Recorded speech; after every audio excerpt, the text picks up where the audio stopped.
Hey, how's it going, everybody? We're back with another Lost in the Pond video.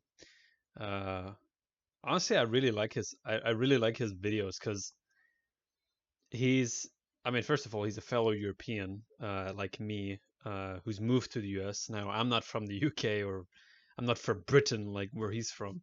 I'm from Germany originally, but and he lives in a totally different part than I do now. I'm pretty sure, if I remember correctly, he lives in, oh boy, Illinois or Indiana, one of the two, but I live in Alabama. So we live in two totally different areas, totally different people. But I'm curious to know what are some questions that Brits from, back home ask about, life in the US? Let's go.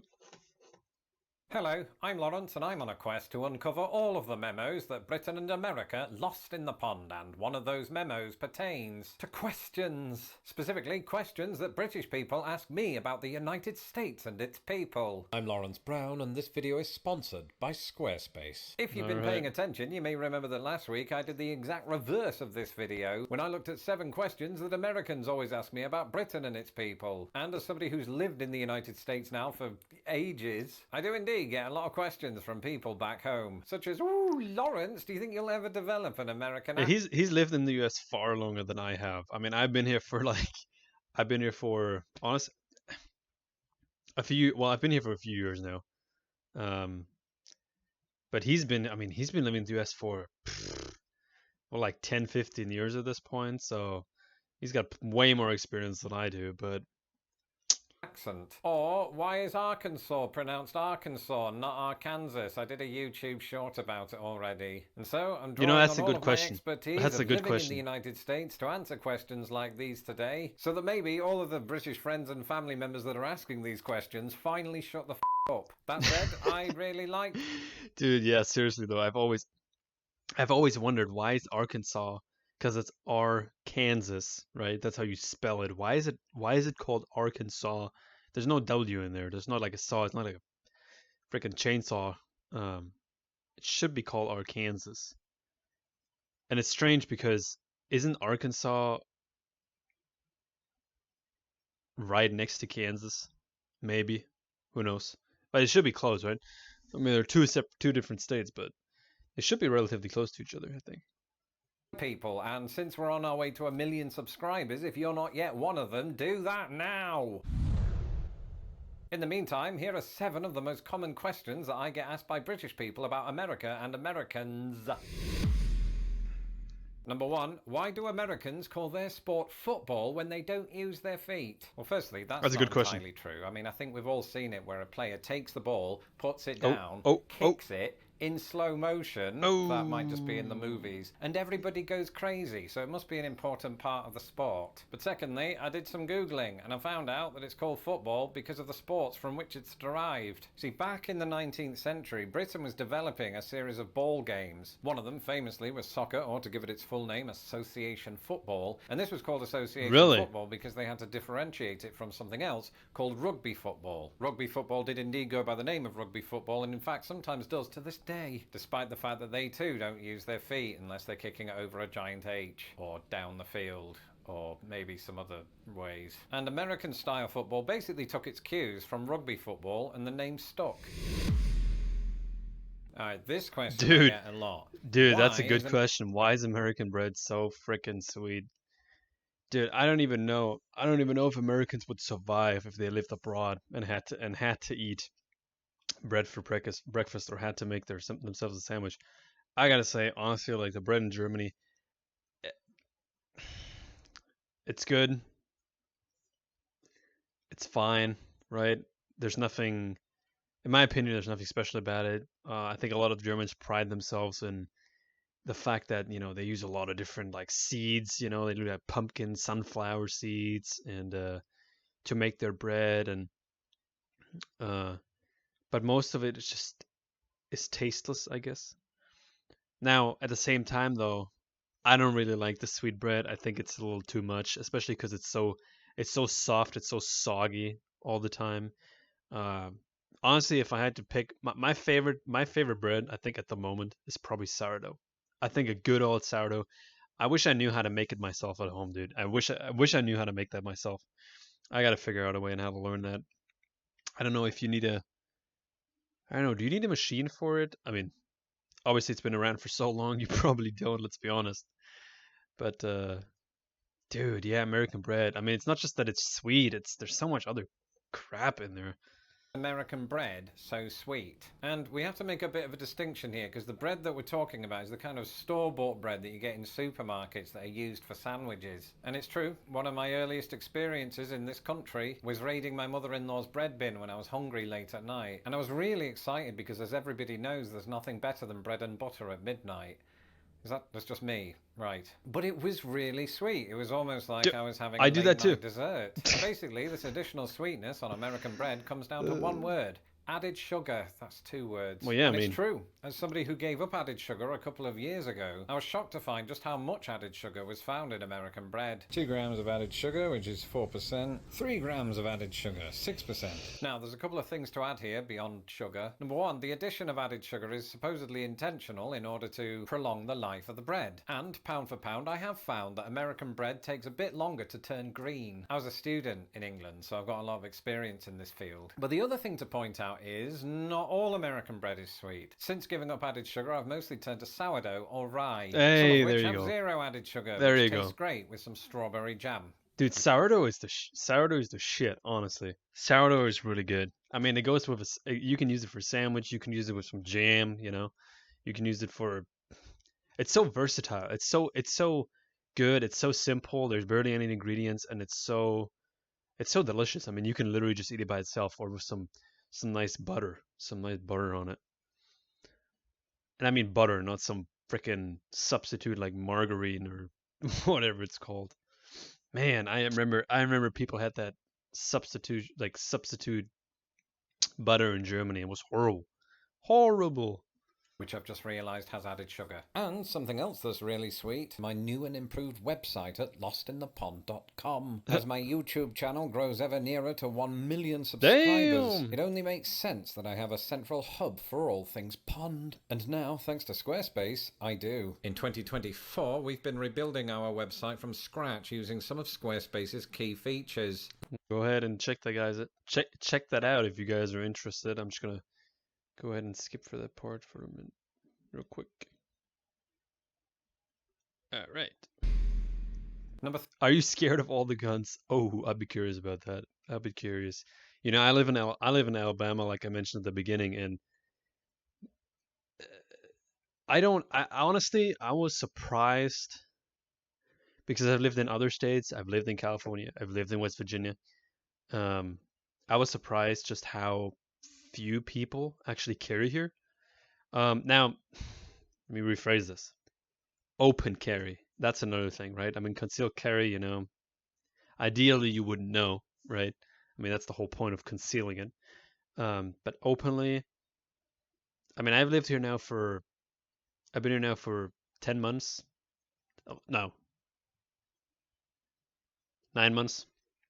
And I can honestly count on not one hand, maybe 2 hands, how many people I actually saw open carry in public. Like, not very many at all. And so I mean, I don't know, it's just surprising, honestly. I mean, and I'm in Alabama. You'd think that, you know, there's way more people here that do that. 3, are you scared of all the guns? And I would say not all of them. I used to love the Super Soaker 5000. And in fact, it's a weird one, this, because while guns are definitely used to kill more people in America than they are in Britain, I don't particularly live in fear of them because, number one, I'm an optimist. Some would say a blind optimist. And number two, so long as you stay in the right part of town and or don't become a member of a gang, there's a good chance that you can go 16 years living in America without seeing gun violence firsthand. Now, that's not to say, of course, that America hasn't had many well-documented mass shooting events. And these, of course, horrific as they are, paint a picture that there are shootings on every corner of every city at every second of every day. I don't want you to come here with that false impression, because otherwise you won't ever leave your hotel. And I can hear my Uncle Toby right now, but Lawrence, there are 30,000 gun-related deaths in America every year. And that is a big number, but you have to keep in mind that unfortunately, over half of those are suicides. But even though Yeah. this is a very serious subject, I wanted to answer it because while there clearly are people in this country who will pick up a gun and do the unthinkable, your chances of dying in this way during a given year, never mind a 2-week visit, are approximately 1 in 32,000. So don't worry too much and just be vigilant. Okay, can we get back to the comedy stuff now? Yeah, I mean, you got to be careful. I mean, that's Thanks. for sure. You know, you got to be careful anyway. But it's actually it's funny because I'm definitely more cautious here when I'm out and about, especially when it's dark outside. I mean, especially during this time of the year, you know, when it gets darker much sooner. Um, I'm way more conscious than, you know, if I was somewhere else. But you just got to be careful, you know. Don't end up in the wrong parts if you can avoid it, you know. It's funny because I was walking around New York City when I was, you know, when I was there a few years ago, and that was like my first time traveling by myself, like really by myself on a plane and everything. And I was walking around New York City, and also late at night at like, you know, 11 o'clock, midnight. And looking back on it, that wasn't really the best idea I had at the time. Honestly, that wasn't really the best idea. Uh, and I don't know about you guys. I don't know if you play any video games, but walking around, walking around New York City. I don't even remember what part it's called. I can't keep up with all the parts. But it was downtown somewhere, and I was just going to get. I was going to like a donut shop or whatever. But it really felt like, especially with the train or the metro or the subway, whatever, you know, flying across your head, you know, on those tracks. It felt like you were playing GTA, specifically GTA 4. If you guys have ever played that, specifically if you played GTA 4, yeah. But you just gotta be careful. Yeah. Thanks. The next question. Oh, get this all the time. Do Americans think you know the Queen? No, because she's dead. But also, despite Yep. this being a kind of stereotype of Americans, I've received this question, or a question along these lines, precisely once. I was in a training class back when I worked in a call centre, and in those call centre training classes, you get a big mishmash of many different types of people. And I was put with this one fellow who was weirdly obsessed with my accent, who kept bombarding me with questions, one of which was, why do you call soccer football? Happens in reverse. And his question was something along the lines of, did you used to live near the Queen? And even though I don't think he meant it in this way, Yes, I she suppose was my relatively neighbor. speaking, I did, because I lived in London. She lived in London. We were like buddies. But I got the sense that he meant, did you live in the same apartment complex? And the thought of the Queen paying rent Hey, is quite laughable because she's dead. I Why is guess. it called the World Series when only Americans play? And once again, that is completely and utterly a little bit false. Because it's not just American teams. There's a Canadian one as well. And secondly, I need to dispel a Oh, myth. For the excuse longest me. time, it was believed that the baseball competition's name came from the fact that they were sponsored by the New York World Telegram newspaper. The assertion being that they took the word world, try saying that after 4 whiskeys, and named it that with utterly no pretension of being a global competition. But that theory has since been debunked. Instead, the real origin of the name is this. In 1903, the owner of the Pittsburgh Pirates challenged his counterpart at the Boston Red Sox to what he dubbed a World Championship Series, because at the time the Pirates were the best team in the National League and the Red Sox were the best team in the American League. And why the National Look at League that and the old in the picture. National League and the Red Sox were the best team in the American. Look at that. Nice haircuts, boys. Nice haircuts. Let's get that middle part going. Ooh, every single person. Was it mandatory back then to have a middle part? I mean, if you were able to grow hair, I guess, but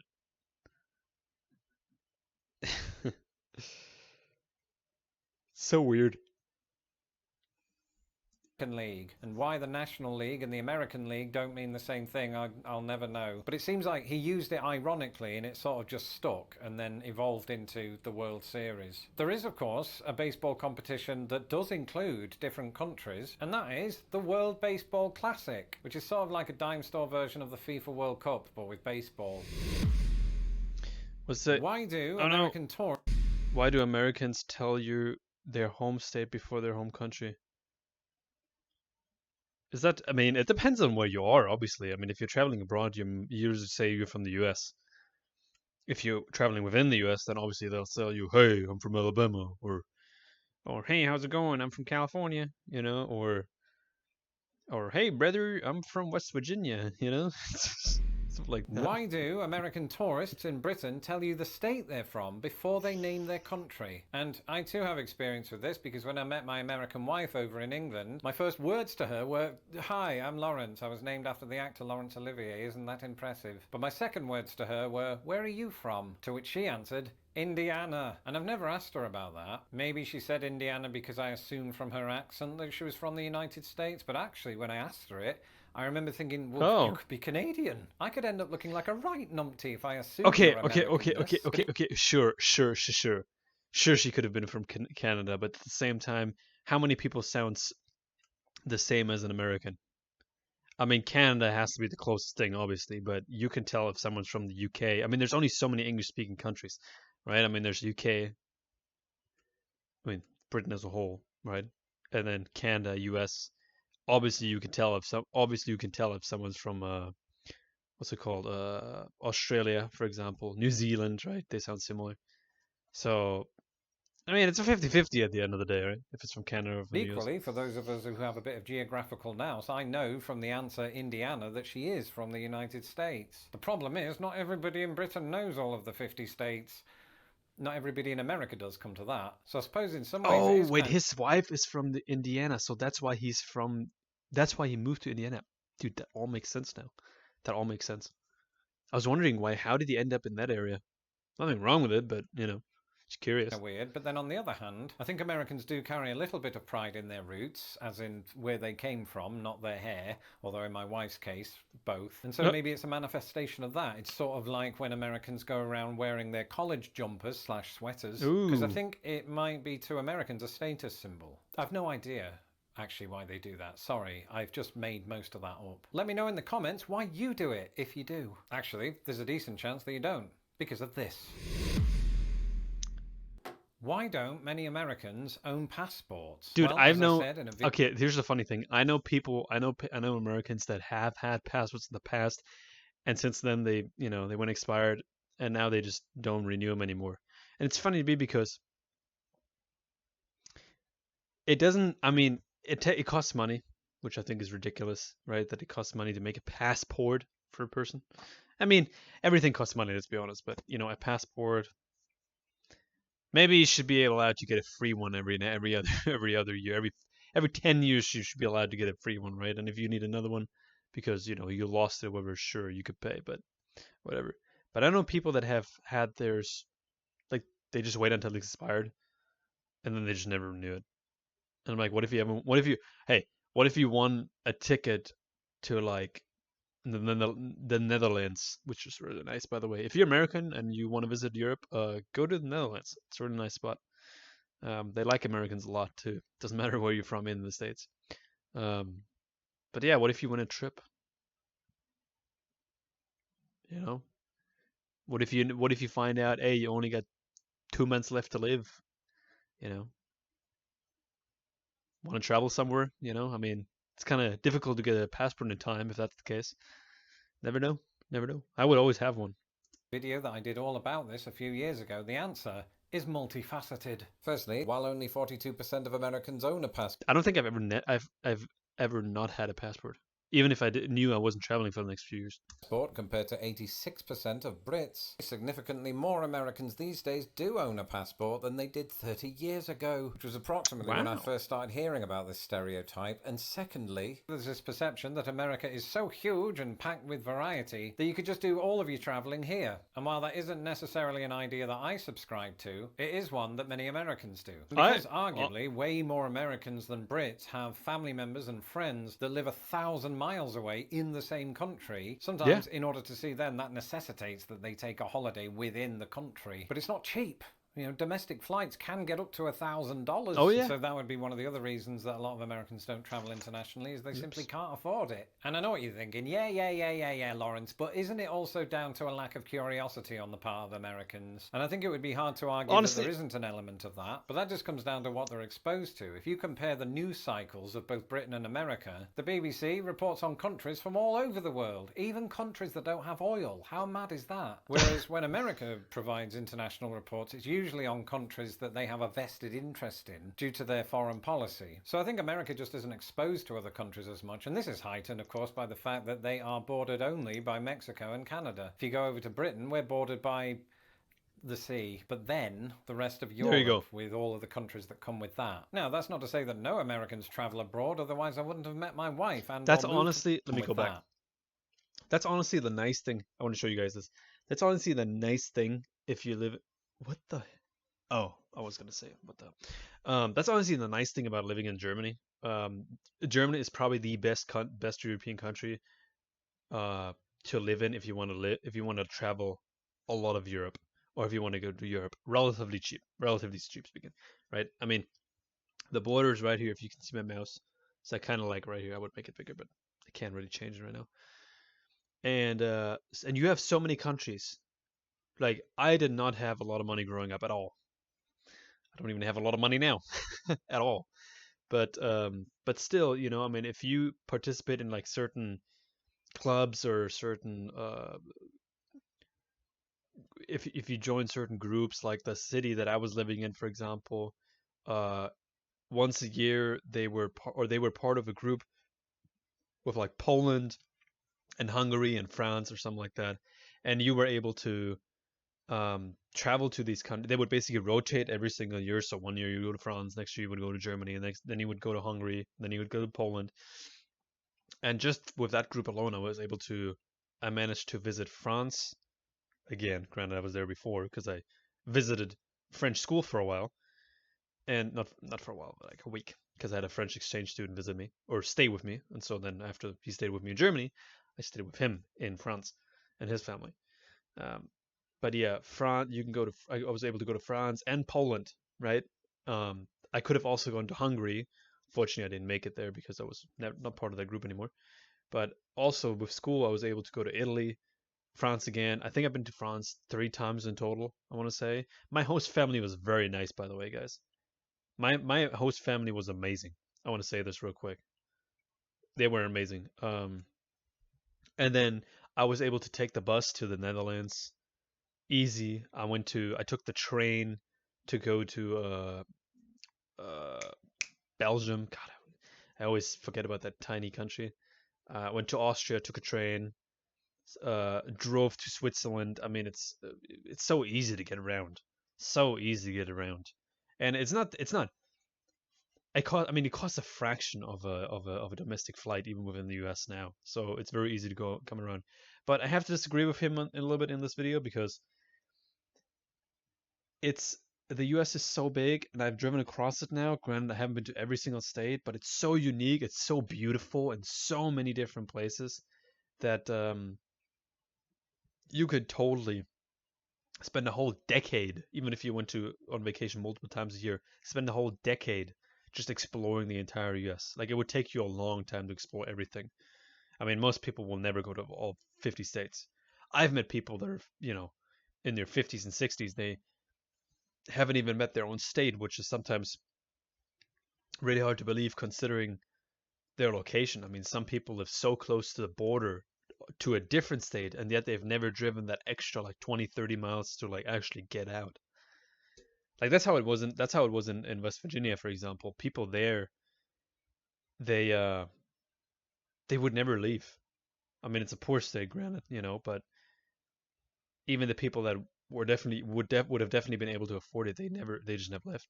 There was no curiosity, in that, But then again,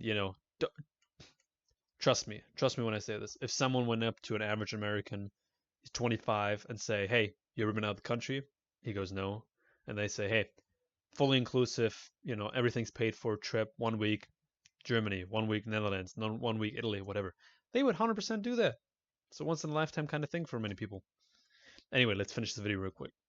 Now, that's not to say that no Americans travel abroad, otherwise I wouldn't have met my wife and or moved to the United States and started this very channel. So I'm glad she did.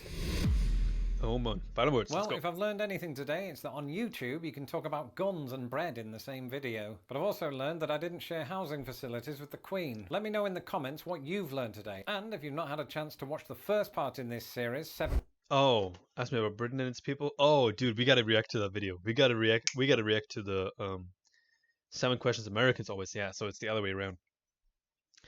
Well, hey guys, I hope you enjoyed. I thought there was some pretty good pretty good questions. Not gonna lie, I can answer most of them now too, after having lived there for a while.